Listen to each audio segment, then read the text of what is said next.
थेट ऑफिसमध्ये साहेब तालुकाभर आपले काय फिरत आहेत की अंगणवाडी प्राथमिक शाळा चालू झाली आणि त्याच्यानंतर बाबा त्यांचं कसं चाललंय रुटीन बघायला गेली. पण ज्या शिवरस्त्यासाठी गेले आम्ही 8 महिने झाला पाठपुरावा करतो त्या रस्त्या संदर्भात आपल्याला सारखं प्रत्येक वेळेस 2 आंदोलनं, 21 जणांवर गुन्हे, 2 वाहनावर गुन्हे एवढं होऊन शेवटी आम्हाला कलेक्टरकडे नाही मंत्र्याकडे जावं लागलं आणि महसूल मंत्र्यांचा शेरा आणून तुम्हाला दाखवला तरी सुद्धा आमचा रस्ता अजून झाला नाही. आज 16 तारीख आहे. शाळकऱ्याच्या अंगणवाडीच्या मुलांनी मुलींनी कसं जायचं तिथे? मग त्याच्यासाठी माझी आज मी फक्त यायचं कारण एवढंच आहे की तिथं लहान लहान लेकरं आता रोज चिखलातलं जाणार. मग मी एक दिवस चिखलाने भरलो तर काय फरक पडला का? पण ही चिखल उद्या आम्ही तुमच्या ऑफिसमध्ये बी आणून टाकू शकतो. कधी तुम्हाला इथपर्यंत यायला पाण्यात तुमच्या पॅन्टला डाग जरी पडला तरी तुम्ही पॅन्ट टाकता. पण तिथं आमच्या महिला गुडघे इतकं साडीवर करावं लागतं का आता चिखलात भरू नाही म्हणून. आम्हाला लाज नाही का? शेतकऱ्याच्या बायला लाज नाही का? म्हणून माझी तुम्हाला विनंती आहे की मॅडम जर नसतील तर त्यांना फोन करा, त्यांना सांगा असं असं निवेदन घेऊन आलो. जर आमचा रस्ता ह्या 10 दिवसात नाही झाला तर आम्ही 27 तारखेला आम्ही सगळे शेतकरी तर येऊच, पण शेतकऱ्यासोबत आम्ही आमची जनावरं बी आणणार आहे आणि आमचा आता प्रपंच आम्ही तहसीलच्या आवाज राहणार. मग ते आणलेल्या जनावरांचं जी काय चाऱ्याची व्यवस्था आहे ती तुमची तुम्ही करायची. आमची खायची काय आम्ही उपाशी राहिलो काय असं उपोषण करतोच आहे. तर ह्याच्यावर तुम्ही किती दिवसात मार्ग काढणार का आम्हाला ह्याची वेळ घेणार? या बाबतीत कसं आहे मला स्पष्टपणे काही सांगता येणार नाही. आता तहसीलदार मॅडमनी 4 पत्र लिखी दिलेत मला, हे तर मान्य आहे तुम्हाला. माझ सोमवार असून आठवड्याचा पहिला वार असून मॅडम अजून नाही मीटिंग नाही गेली. 15 मीटिंग होती, रस्ता केस होती, अहो दुसऱ्या रस्ता केस, बोटीची एक रस्ता केस आहे आपल्याकडे. दुसऱ्या महिन्यात दाखल झाले, 4थ्या महिन्यात त्याच्यावर निकाल झाला. आणि मी ऑक्टोबर 2024 साली 24 रोजी आपल्याला मागितलं रस्ता खुला करून द्या. तुम्हाला कुणाचाच फरक पडणार. महसूल मंत्र्याचा शेअर आणला तरी तुम्ही निवांत म्हणल्यावर कसं होतं? मग तुम्ही ह्याच्यावर काय काढलं? तुम्ही मी तुमच्याकडे पाठपुरावा करतो, तुमचं मला किमान एक पत्र बाबा मी 2 तारखेला 5 तारखेला करतोय रस्ता. आज शाळा भरल्या त्या शाळा, आज मी इथं येणार नव्हतो, तुम्हाला निवेदन द्यायची गरज नव्हती, मंत्रालयात आले मी द्यायची काय गरज. पण सकाळी शाळेतनं घराच्या बाहेर लेकरं पडली की चिखला जाईल, कुठनं जायचं त्यांनी? त्यांना तुम्ही काय पर्याय मार्ग काढून देणार आहे का? बावनकुळे साहेब रोज एक GR काढतात क्षेत्रस्ते शिवरस्ते संदर्भात. मग त्याला तर तुम्ही काय केराची टुपली देता? आपल्याकडून काय कारवाई होती का? 540 प्रकरणं तुमच्याकडे पेंडिंग आहेत रस्त्याची. आता उद्यापासून तर आम्ही अजून 100 वाढवणारच आहे प्रकरण, कारण लोकांची अडचण आहे. 90 दिवसात तुम्ही क्षेत्रस्ता निकाली काढला पाहिजे. 3 वाजता आल्यानंतर मी याविषयी चर्चा करतो. आता त्यांच्या परस्पर तुम्ही आज करणार आहे, उद्या करणार आहे असं सांगू शकत नाही. तुम्ही बी नायब तहसीलदार आहे, तुमच्या बी अधिकारात आहे. तुमची शेजारी केली आहे मॅडमच्या, तहसीलदार मॅडमची गाडी बाहेर आली की कशी दारात लागते स्वच्छ जागेत.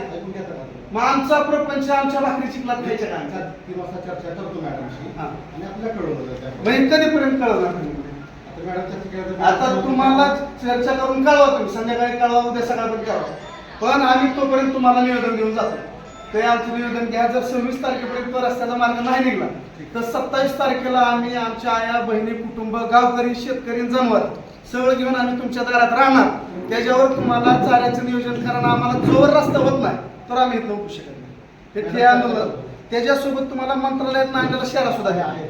प्लीज आता पायाच पडायचं राहिलं तहसीलदार मॅडम.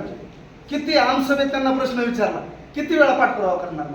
चर्चा करतो. बरं मी पाठपुरावा करतोय मग इथपर्यंत ठीक आहे ना. शेतकरी किती वेळा येणार तुमच्याकडे, कसं येणार? तुम्ही ह्याच्यातनं मार्ग काढावा अशी इच्छा आहे. पत्रकार साहेब आज आपल्याला तुम्ही जर संध्याकाळपर्यंत शब्द दिला, त्यांनी जर पत्रकार साहेब आम्हाला नाही रस्ता करून दिला तर 27 तारखेला आम्ही यांच्या दारात उठत नाही, जनावर घेऊन येणार. तालुक्यात तुम्ही 100 दिवसाच्या आराखड्यात सुद्धा एक प्रश्न मिटला ना. कधी प्रश्न मिटणार आहे? आज पत्रकार साहेब तुम्ही विचारलं की आज विचित्र दिसतंय, पण आमच्या गावातल्या घरातल्या महिला आज एवढ्या चिखलातून रोज जात आहेत. म्हणजे रोज जर आमची लहान लहान अंगणवाडीची लेकरं चिखलातून जाऊन भरत असतील तर एक दिवस मी भरलो म्हणून काय फरक पडणार? आम्हाला लाज वाटते की आम्ही रस्ता करू शकलो नाही. गेले 8 महिने झालं तहसीलदार मॅडमकडे आम्ही पाठपुरावा करतोय. तहसीलदार मॅडमकडून पाठपुराव्याचं नाही उत्तर मिळालं तर आम्ही कलेक्टर साहेबाकडे गेलो. कलेक्टर साहेबांनी माझ्या समोर मॅडमला फोन लावून सांगितलं की हा प्रश्न निकाली काढा. त्याच्यावर सुद्धा मॅडमने निकाली काढला नाही. मॅडमला काय अपेक्षित आहे आम्हाला माहित नाही. मग कलेक्टर रस्त्याचा प्रश्न आहे, रस्ता कुठला? आळसुंदेवर कुठे शिवरस्त्यासाठी 8 महिन्यापासून पाठपुरावा चालू. मग कलेक्टर साहेबांचं नाही ऐकलं मॅडमने, म्हणलं आम्ही गेलो शेवटी मंत्रालयात.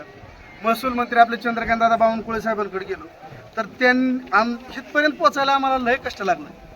2 आंदोलनं झाली, एक आमरण उपोषण झालं, एक रस्ता रोको झाला 3 तासात. त्या 3 तासाच्या रस्ता रोकोमध्ये आमच्या गावच्या 21 शेतकऱ्यावर गुन्हा दाखल झाला. ते तर दरोडेखोर नव्हते, अतिरेकी होते का? ते त्यांचा हक्क मागतात हे त्यांचं चुकीचं आहे का? आणि 2 वाहनावर गुन्हा दाखल झाला. बरं, एवढं झाल्यानंतर तरी आम्हाला रस्ता मिळायला पाहिजे होता. आम्ही ऑक्टोबर 2024 पासून पाठपुरावा करतोय का, तर उन्हाळा झाला की लहान लेकरांना शाळेत जायला तर रस्ता मिळेल म्हणून. पण आज शाळा सुरू व्हायचा दिवस आला आणि आजपर्यंत तर रस्ता तो झाला नाही. वेगवेगळी कारणं देऊन कागदी घोडं नाचून आम्हाला फसवण्यात आलं. म्हणून आज नावीलाज असतं 10 तारखेला आम्ही मुंबई मंत्रालयात गेलो, महसूल मंत्र्यांची वेळ घेतली आणि त्यांना सगळा विषय सांगितला. त्यांनी मला लेखी आणि तोंडी दोन्ही सांगितलं की तुमच्या शिवरस्त्याचा मार्ग 15 दिवसात काढायला लावतो. त्यांनी तहसीलदार मॅडमला असा थेट इशाराही दिला की ह्या प्रश्न अंतिम करून रिपोर्टवरती सादर करावा. पण आज येण्याचं मुख्य कारण पत्रकार साहेब असं आहे की आज 16 तारीख आहे, शाळा भरली. BDO साहेबांनी प्रत्येक ठिकाणी आज जायचं, व्हिजिट द्यायची, कशी चालू शाळा ह्याची पाहणी केली. पण शाळेची पाहणी करण्यापेक्षा शाळेत येणारा विद्यार्थी येणार कुठल्या रस्त्यानं ह्या गोष्टीची खरं तर शहानिशा करणं गरजेचं होतं.